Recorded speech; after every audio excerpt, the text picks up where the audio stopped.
Hi, ഇന്ന് മോളായിട്ടൊരു വേനൽക്കാല ക്യാമ്പിലേക്കുള്ള യാത്രയാണ്. ഫാറൂഖ് LPSൽ അധ്യാപകനായ ഫൈസൽ കോരങ്ങാട് സാറിൻ്റെ നേതൃത്വത്തിൽ ഫാറൂഖ് കോളേജ് വെച്ചിട്ട് ഇന്നൊരു ക്യാമ്പ് നടക്കുന്നുണ്ട്. വളരെ കുറഞ്ഞ ഫീസിൽ സാർ നടത്തുന്ന ഒരു ക്യാമ്പാണ് കേട്ടോ. നിങ്ങൾ വിചാരിക്കും എന്താ ഇപ്പോൾ ക്യാമ്പ് കൊണ്ട് ഇത്ര ഗുണം, കുട്ടികൾ വീട്ടിൽ നിന്ന് കളിക്കുന്നില്ലേന്ന്. പക്ഷേ ഇങ്ങനെ കളിക്കാൻ സാഹചര്യമില്ലാത്ത, പൊതു ഇടങ്ങളിൽ സൗഹൃദം പങ്കുവെക്കാൻ സാഹചര്യങ്ങളില്ലാത്തൊരു ലോകത്താണല്ലോ നമ്മൾ ജീവിക്കുന്നത് ഇപ്പോൾ. അപ്പോൾ ഇത്തരം ക്യാമ്പുകൾ, എന്തുകൊണ്ടാണ് ഇത്തരം ക്യാമ്പുകൾ പ്രോത്സാഹിപ്പിക്കപ്പെടേണ്ടതെന്ന് ചോദിച്ചു കഴിഞ്ഞാൽ, ഇത്തരം ക്യാമ്പുകളിൽ സഹവസിക്കുന്ന കുട്ടികൾക്ക് സാമൂഹികമായിട്ട് പല കഴിവുകളും ആർജിച്ചെടുക്കാൻ പറ്റും. അവർക്ക് ടീം വർക്ക് ഉണ്ടാവും. ടീം വർക്കിനെ പ്രോത്സാഹിപ്പിക്കുന്നതോടെ നാളെ അവർക്കൊരു നേതൃത്വ പാഠം ഉണ്ടാവും. സൗഹൃദങ്ങൾ കാത്തു സൂക്ഷിക്കാൻ പറ്റും. സമപ്രായക്കാരെ കണ്ടുമുട്ടുവാനും തന്നെക്കാളും മുതിർന്നവരും താഴ്ന്നവരെയുമായിട്ട് ഇടപഴകാനുള്ള ഒരു കഴിവ് അവർക്കുണ്ടാവും. പരസ്പര ആശയവിനിമയങ്ങൾ കൈമാറാനുള്ള കഴിവ് പ്രോത്സാഹിപ്പിക്കപ്പെടും.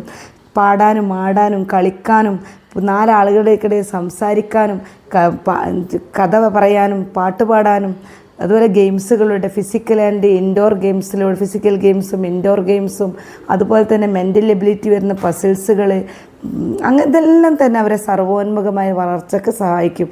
ഒരു ദിവസം കൊണ്ട് എൻ്റെ കുട്ടി ഇതൊക്കെ ആയിത്തീരുവ വെച്ചാൽ തീർച്ചയായിട്ടും ആവില്ല.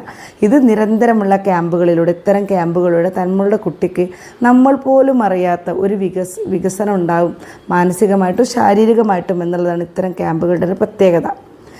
നമ്മുടെ കുട്ടികൾക്ക് ആത്മാഭിമാനം വളരാൻ, തന്നെക്കൊണ്ട് ഇത് ചെയ്യാൻ പറ്റും, തന്നെക്കൊണ്ട് ഇത് നേടിയെടുക്കാൻ പറ്റും എന്നുള്ളൊരു ആത്മവിശ്വാസം ഉണർത്താൻ, തീരുമാനങ്ങൾ എടുക്കാൻ, നോ പറയേണ്ടടുത്ത് നോ പറയാൻ, യെസ് പറയേണ്ടടുത്ത് യെസ് പറയാൻ എന്നുള്ളതാണ് തീരുമാനം എടുക്കുകയാണ്. പിന്നെ പ്രതിരോധശേഷി, ശാരീരികമായിട്ടും മാനസികമായിട്ടും ഉള്ള ശേഷി നേടിയെടുക്കാൻ, എന്തെങ്കിലും ഒരു വെല്ലുവിളി തൻ്റെ ജീവിതത്തിൽ വരുമ്പോൾ അത് അതിജീവിക്കാൻ. ഇപ്പം നമ്മളെ കുട്ടികളൊക്കെ കുറച്ച് പരാജയങ്ങൾ പോലും സഹിക്കാൻ പറ്റാത്ത, ഒരു മൊബൈൽ ഫോൺ നിഷേധിച്ചാൽ, ഒരു റിമോട്ട് എടുത്തു വെച്ചാൽ, ഒന്ന് ചീത്ത പറഞ്ഞാൽ ആത്മഹത്യ ചെയ്യുന്ന കുട്ടികളുടെ എണ്ണം പെരുകുന്ന കാലത്ത് ഇത്തരം ക്യാമ്പുകളുടെ അനിവാര്യത വളരെ കൂടുതലാണെന്നുള്ളത് മനസ്സിലാക്കിയ ഒരു രക്ഷിതാവ് നിലയിലാണ് ഞാൻ എൻ്റെ കുഞ്ഞിനെ ഈ ക്യാമ്പിലേക്ക് എത്തിച്ചത് കേട്ടോ.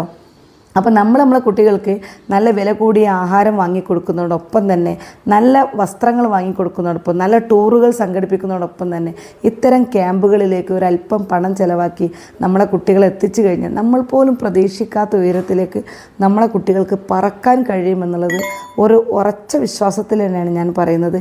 ആ വിശ്വാസത്തിൻ്റെ അടിസ്ഥാനത്തിലാണ് ഞാൻ എൻ്റെ മോളെ കൊണ്ടുപോയി ഈ ക്യാമ്പിൽ ചേർത്തിയിട്ടുള്ളതും.